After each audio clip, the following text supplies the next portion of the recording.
Trump just signed an executive order banning the entry of people from 19 different countries. And I'm sure you're saying, I don't care. What makes you think that other countries like Portugal or Mexico won't say, you know what? We're full. There's too many Americans here. They're gentrifying everything.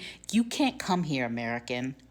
And I'm sure you're still saying, I don't care. I'm not leaving anyway. Okay, cool. So we already know the middle class has the middle class runs the country. Like the middle class, the United States is on the shoulders of the middle class, the working people. It's not the rich people because they got money, they don't care.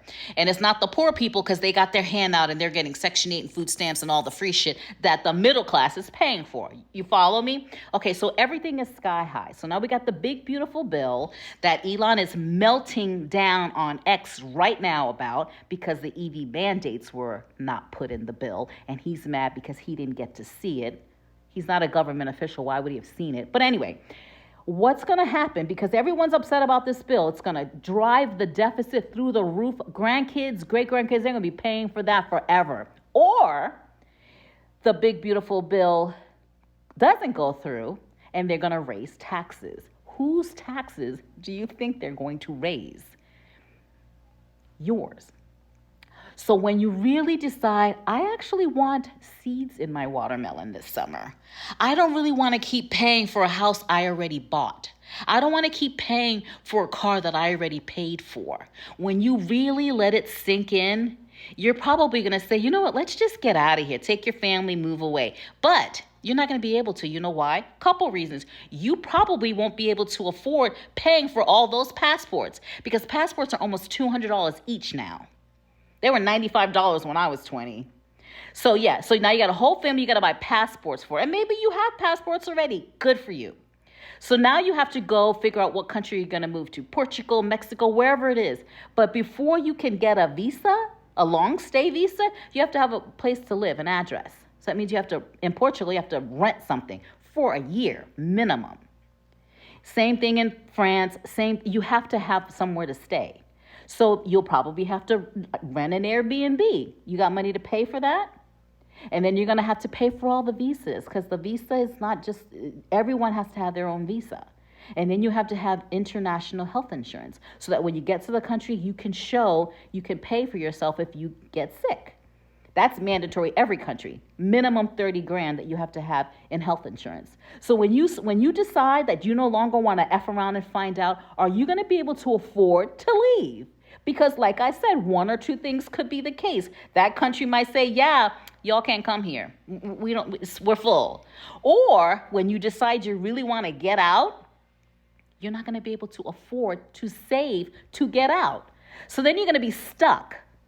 And the rich people, they're not going to be stuck because they already got money. They already have probably multiple residencies and homes all over the place. They're good. The people, the poor people, they're not going to care because someone's going to have to keep paying for them, right? Because you already see them melting down because they're taking away their EBT and people being on Section 8 for 13 damn years. He's working out all of that. So how are you going to have money to even afford to pay for an Airbnb for 1 month?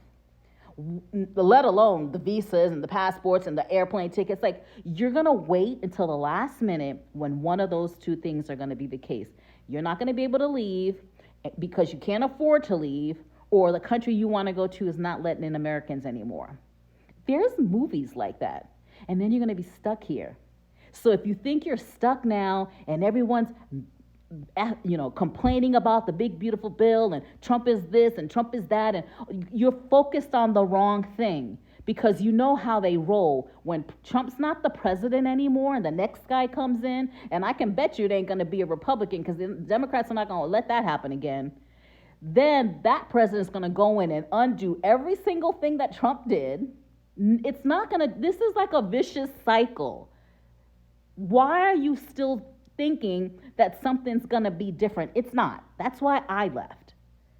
So if you want to continue to F around and find out, and when you get the aha and the light bulb goes off, are you going to be stuck for real? Think about it.